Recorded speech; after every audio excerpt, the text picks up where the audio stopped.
সংস্কৃতিটা হলো একটা জাতির স্বভাব।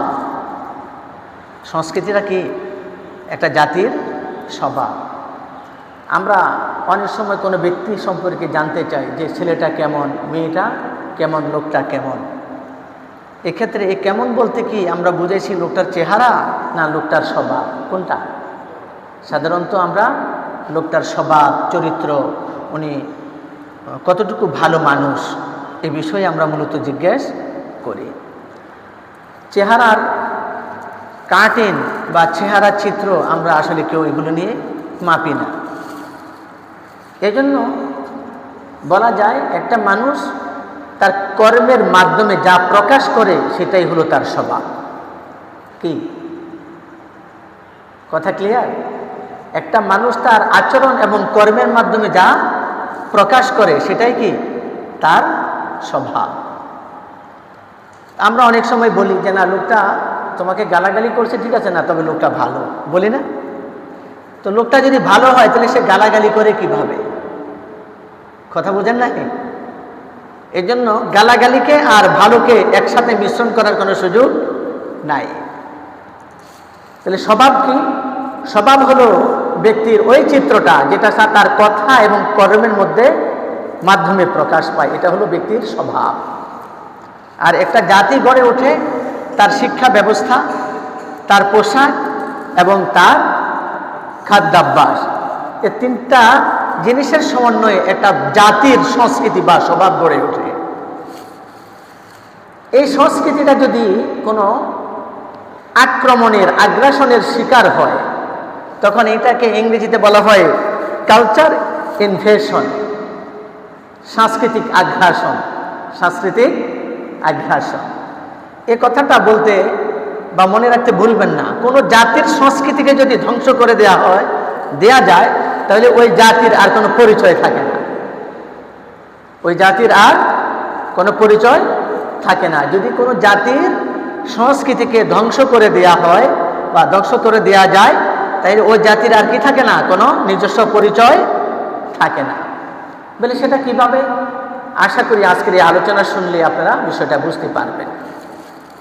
তাইলে আসুন, সংস্কৃতি কাকে বলে আমরা আগে এটা বুঝে নিই। সংস্কৃতি হলো কোনো জাতির শিক্ষা, পোশাক এবং খাদ্যাভ্যাসের সমন্বয়ে যে চিত্র, যে চরিত্র গড়ে ওঠে, ওটার নামই হলো কি সংস্কৃতি বা স্বভাব।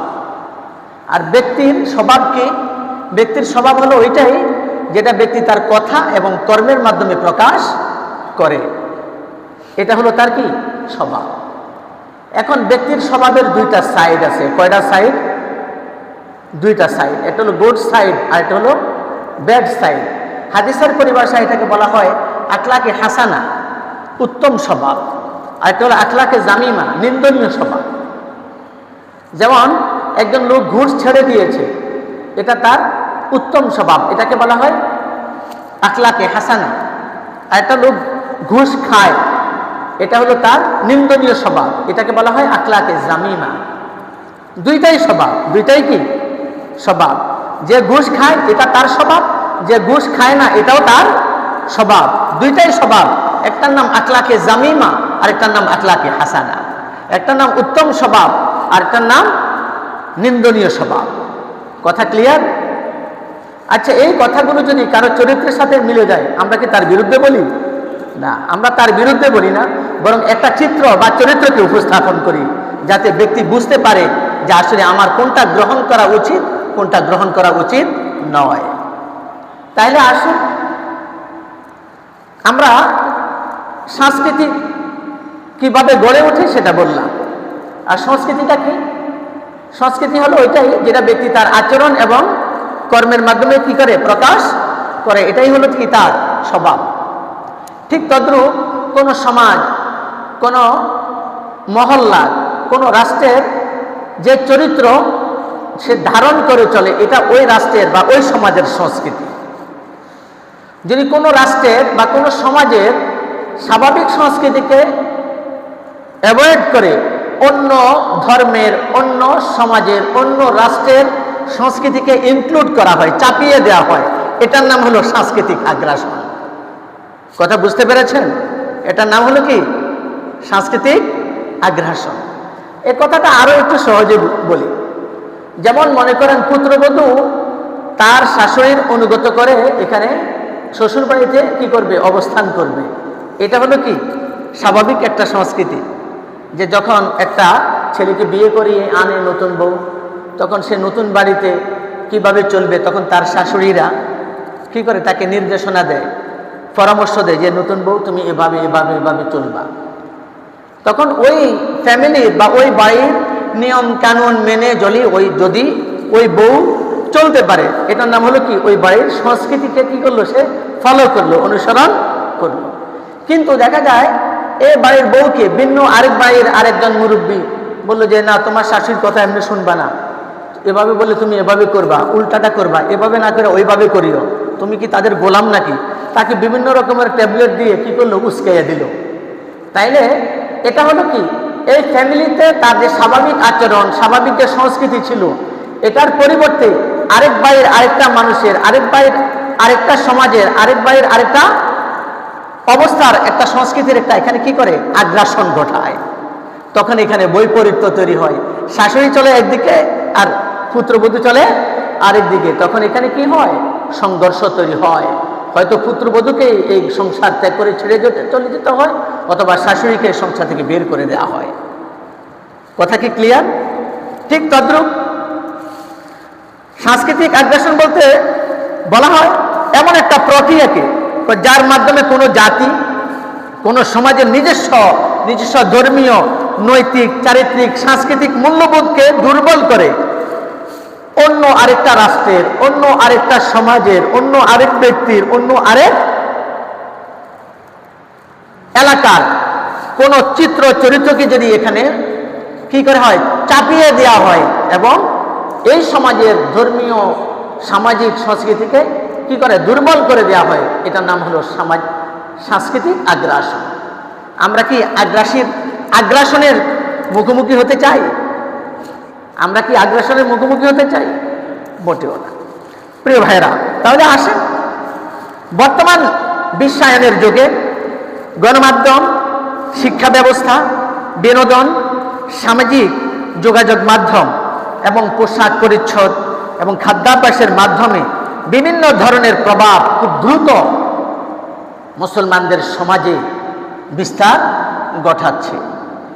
এগুলোর মাধ্যমে মুসলমানদের নিজস্ব ইমানি পরিচয়, মুসলমানদের নিজস্ব কালচার, মুসলমানদের নিজস্ব চরিত্র, মুসলমানদের নিজস্ব সংস্কৃতি ইত্যাদি কি হচ্ছে, দুর্বল হচ্ছে, অথবা আমাদের সংস্কৃতি থেকেই, আমাদের সমাজ থেকে আমাদের সংস্কৃতিকে কি করে দেওয়া হচ্ছে, বিলুপ্ত করে দেওয়া হচ্ছে। অন্য সমাজের, অন্য রাষ্ট্রের, অন্য ধর্মের কালচার বা সংস্কৃতিকে এখানে চাপিয়ে দেওয়া হচ্ছে।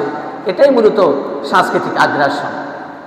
যদি কোনো পরিবারে ওই পরিবারের চিত্র চরিত্রকে বাদ দিয়ে অন্য পরিবারের চিত্র চরিত্রকে এখানে চাপিয়ে দেওয়া হয়, তখন এ পরিবারের মানুষ নিজের পরিবারের নিয়ম কানুনকে মেনে চলবে?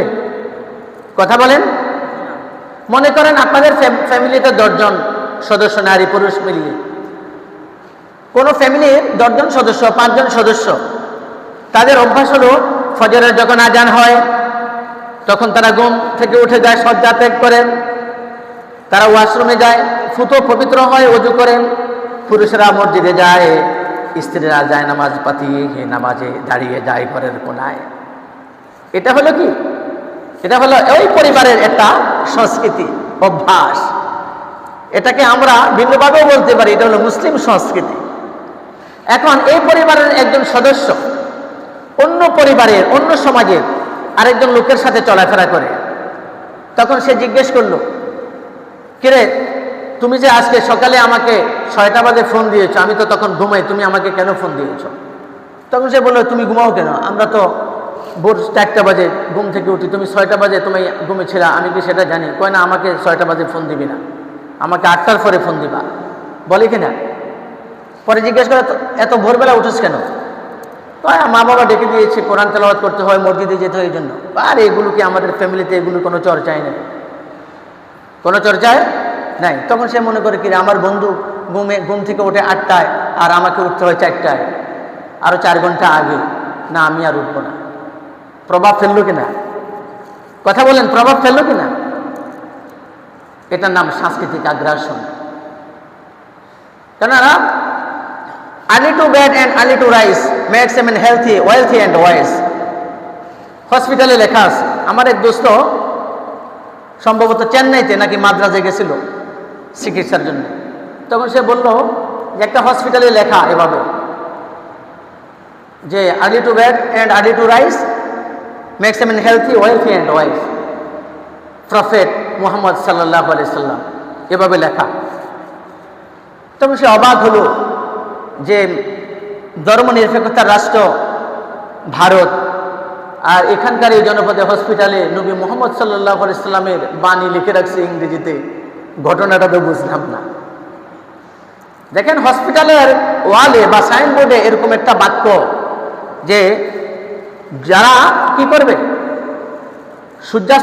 সূর্য উদয়ের আগেই আর্লি ঘুম থেকে উঠবে, অর্থাৎ সুস্থ জীবনের জন্য ঘুম থেকে দ্রুত উঠার জন্য এই হাদিসের মধ্যে নির্দেশনা দেওয়া হয়েছে।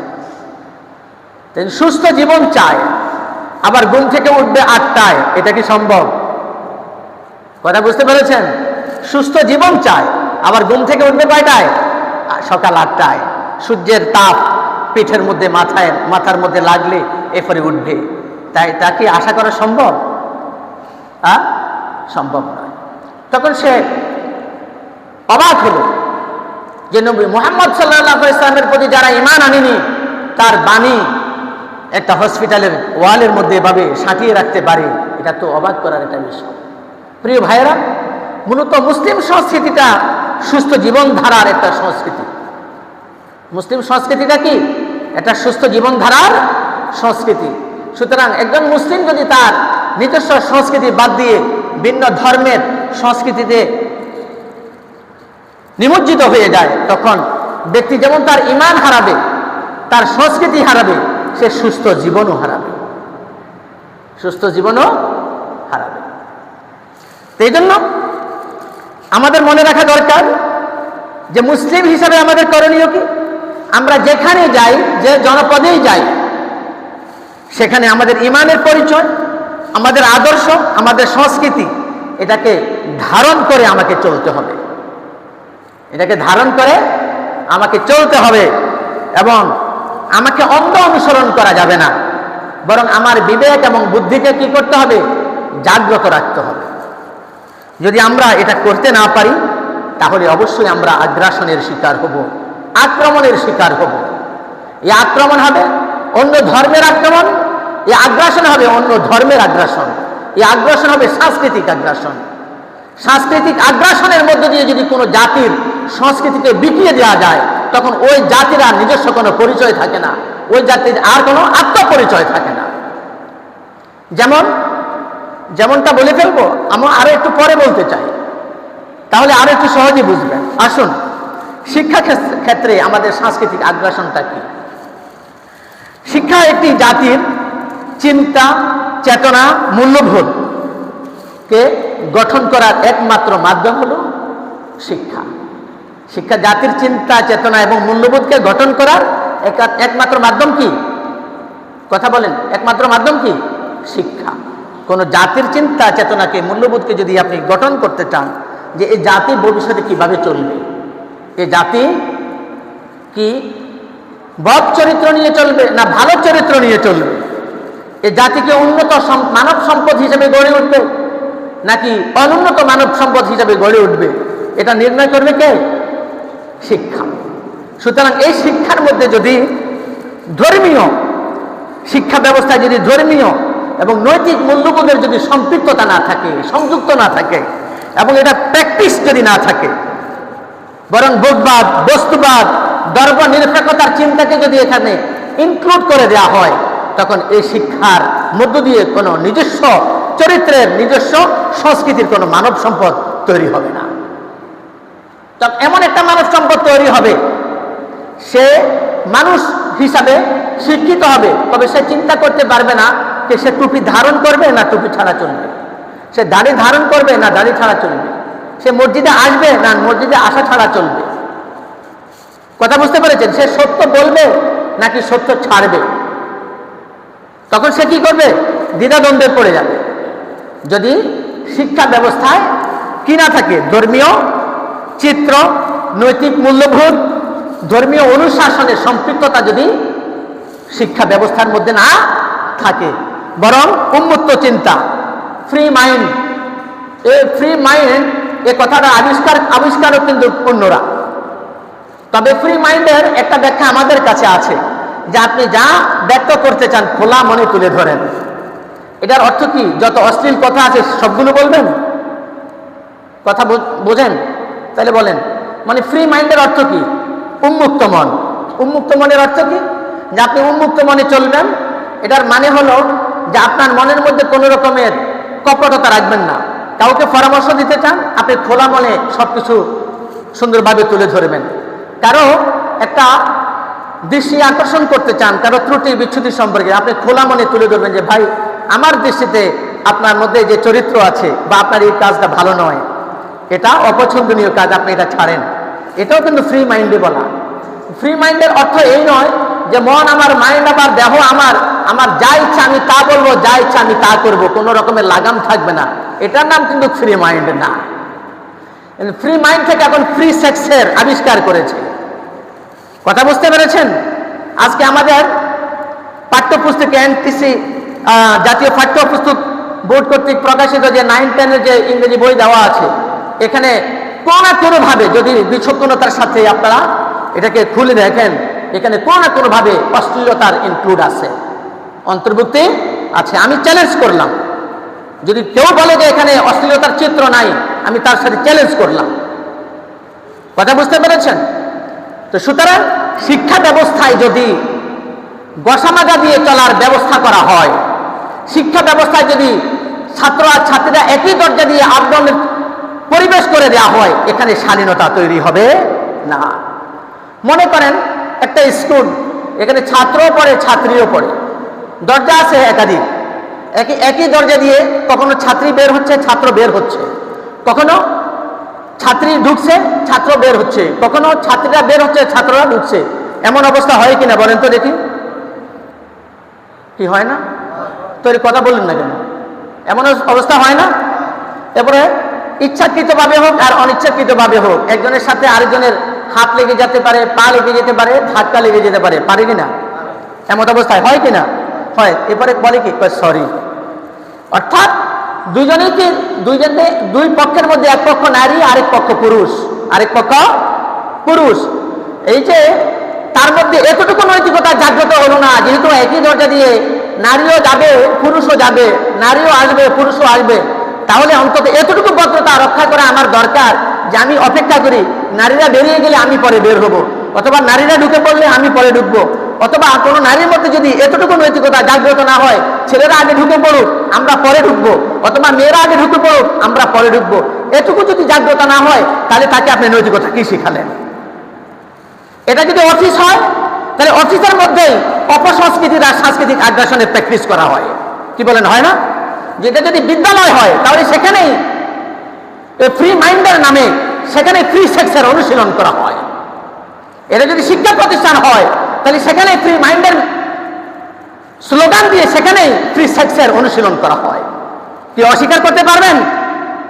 কথা বলেন, অস্বীকার করতে পারবেন? পারবেন না। আরো ছোট্ট একটা কথা বলি। মনে করেন আপনার প্রাপ্তবয়স্ক ছেলে, এখন আপনারা পারিবারিকভাবে আপনারা কোথাও বেড়াতে যাবেন, একই সিএনজিতে আপনি উঠছেন, আপনার ওয়াইফ উঠছে, সাথে আপনার ভাতিজাও উঠলো, সে প্রাপ্তবয়স্ক, অথবা আপনার ওয়াইফ উঠলো, আপনার মেয়ে উঠছে, সাথে আপনার এক ভাগিনা উঠছে, সেও প্রাপ্তবয়স্ক। এবং প্রাপ্তবয়স্ক ভাগিনার সাথে ভাতিজার সাথে, প্রাপ্তবয়স্ক ভাগিনার সাথে ভাতিজার সাথে, প্রাপ্তবয়স্ক দেবরের সাথে, প্রাপ্তবয়স্ক তালতো ভাইয়ের সাথে, প্রাপ্তবয়স্ক মেয়েদের একই রিক্সায় একই গাড়িতে ওঠা কি জায়েজ? কি জায়েজ আছে মনে হয়? তাহলে আপনারা চুপ করে আছেন কেন? জায়েজ। প্রাপ্তবয়স্ক ভাগিনার সাথে মামি, প্রাপ্তবয়স্ক ভাগিনার সাথে চাচি, প্রাপ্তবয়স্ক চাচাতো ভাইয়ের সাথে, প্রাপ্তবয়স্ক খালাতো ভাইয়ের সাথে, প্রাপ্তবয়স্ক ফুফাতো ভাইয়ের সাথে, প্রাপ্তবয়স্ক ফুফাতো বোন, খালাতো বোন, তালতো বোন, এরা একই রিক্সায় একই গাড়িতে পাশাপাশি বসা কি জায়েজ? জায়েজ?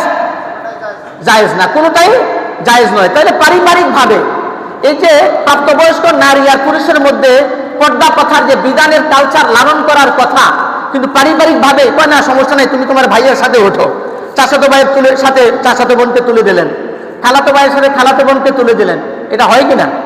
পারিবারিকভাবে একটা ছেলে এবং একটা মেয়েকে আপনারা কাছাকাছি হওয়ার সুযোগ দিলেন, তার মানে সাংস্কৃতিক আগ্রাসন এখানেই ঘটালেন। শালীনতার প্র্যাকটিস বাদ দিয়ে অশালীনতার অশ্লীলতার প্র্যাকটিস এখানেই করালেন।